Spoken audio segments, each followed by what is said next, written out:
Hi, this is Al again. Last time I gave you a very brief introduction to Tess and Tsar, without going into any great detail about how they work. And this time around I plan to explain a little bit more about how I believe the system works. You've seen Tsar before, and this is it. And normally you would operate it this way up, so that when it's hanging around your neck, the cables all point downwards and aren't uncomfortably shoving up under your chin. Basically, the idea of Tsar is to replace the lost signaling from the brain to the rest of your body that happens when a spinal cord injury occurs. The breakage in the spinal cord means signals can't get through. And the idea actually came to me when I was working on another project, putting signals into my arm, and I discovered that very heavy scarring on my arm was no longer there, and I had sensation back where those scars had been. And I thought that this might have application if I could maybe reduce the scarring in a spinal cord injury. Then perhaps it would give the nerves a bit of a chance to regrow.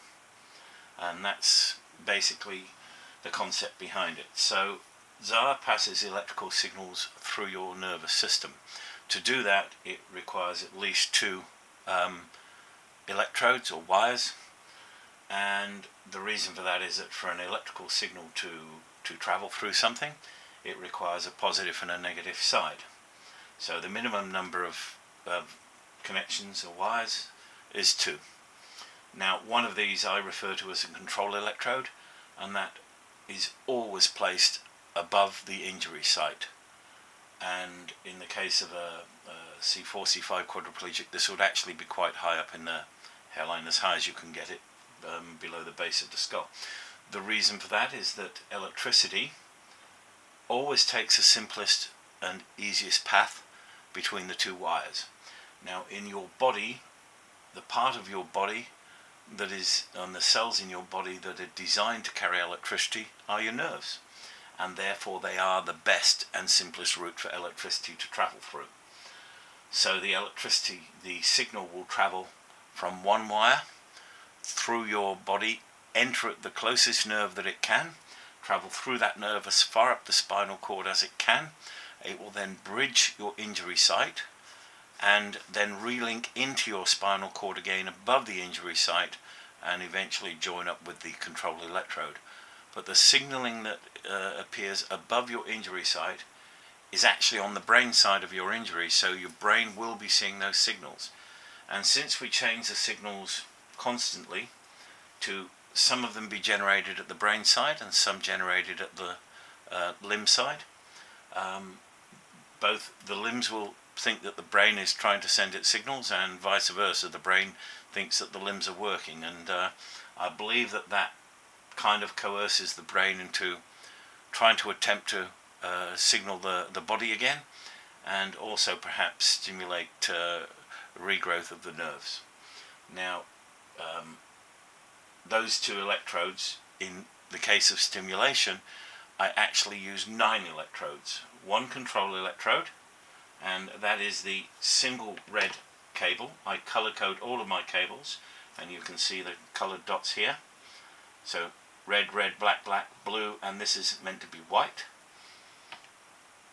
Now, the single red cable is your main control cable, and that is a thin pin or plug, and that plugs into here. You would then plug in for stimulation the 4-way red and the 4-way black to their relevant sockets. The cables are actually interchangeable, but I color code them for ease of remembrance.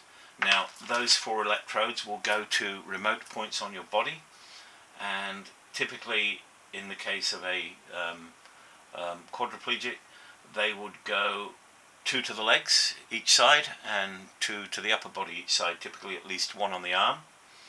And other placements depend on your injury and your symptoms. Everybody is slightly different, so I slightly customize pad placement and some other aspects of the programming to compensate for each person and try and give them the best possible result. Now the other system that I have that will be most used is called DSCAR. I added DSCAR later, so it doesn't have its own dedicated system of display, and DSCAR is a control electrode function.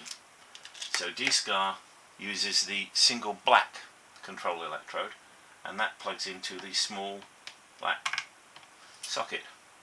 So a minimum configuration would actually be somebody running DSCAR only, and for DSCAR only you only need 2 wires. Now that is very convenient, say if you're working during the day and you don't want to have all these wires tucked in under your clothing. You can run a DSCAR program and still get some benefit from it. Remember, even on DSCAR the signal is still passing through the injury site, so it's not necessarily confined just to stimulating a small area of nerves. It can stimulate all of the nerves above and below the injury site, theoretically. Now, to attach the electrode to your body, we have these pads, and you'll typically get them in a bag like this, and each bag contains either 30 or 50, and we will supply around 2,000 to each of you. So you shouldn't run out. You should have at least a 6-month supply. It's very important that these go onto a very clean area of the body, so that means hair free and free of any oils or anything else. So we recommend shaving the site that the pad goes to and thoroughly washing and drying it. You would clip the electrode to the pad and then simply peel off this sticky backing and place the pad wherever it's meant to go. In fact, I haven't shaved or prepared the skin area, and that will hold quite well. The problem is though that if you haven't got the best connection, then you may get some stinging or other effects because the electrical signal has to try harder to get through and uses more energy, and that can result in quite sore areas under the pads. And if that is the case, we do provide alternate sites. So if you're using this a lot and you do tend to have sensitive skin, there are options. So you don't have to stop using tests at all. Now they peel off fairly simply. That one more simply because I've got hairy hands. Okay, so the critical thing then is that you insert all the wires and position all the pads before you start the machine. You would then typically have the machine here and turn it up like this so that you can read the display, flick the start switch or have somebody flick it for you, and then press the button. You'll see a red then a green light. Once the green light lights, you can release the start button and you'll have 3 dashes.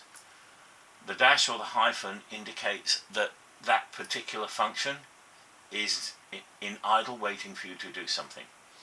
There are 4 functions on here: stimulation, muscular, relaxation and DSCAR. Now at the moment muscular is used very little. I may move DSCAR down to this display and remove muscular. Haven't decided yet. But the main functions on here are stimulation and DSCAR. You can't run DSCAR and relaxation together, but you can run stimulation and relaxation together. There will be more on this in later videos. However, for the moment, let's say we want to run stimulation program 3. Short presses 2, 3. We have the number 3 showing in the display, and to start the program we hold it down until we get a beep. Now the little flashing decimal point indicates that the program is running. I could now start another program, or I could now start DSCAR, and DSCAR would then change operation intermittently with stim. So stim would finish and then switch to DSCAR. If stim is left alone, it would just keep on running. So if I want to run the 2 in cycle, say overnight or during the day, I select the program I want, and let's say I'm going to run DSCAR number 5. Notice it displays on the relaxation, and we would have to start the program in the same way, but notice now we don't get the decimal point flash, and that's because this is waiting to run. So it's not active, but it's selected. It's very important if you want to run 2 programs that you actually remember to start both. Otherwise this will just sit there displaying that number and stim will keep running forever. So that's it. We've started. We've got 2 programs running and they all run in alternating cycles. So now let's say I want to stop stim. I can stop stim and that will automatically start the DSCAR program running. And to do that I just hold it down until I get the long beep. The second one. There we go. Now it stopped running, but because stim has a pause feature on it, you have to press the button again and we're back to idling. And notice how DSCAR has started automatically. So now let's stop DSCAR. And that goes straight to idle. So all 3 programs in idle and we can turn it off. That's it. A quick introduction on how you would actually use Tsar and how I believe it functions and operates. Thank you.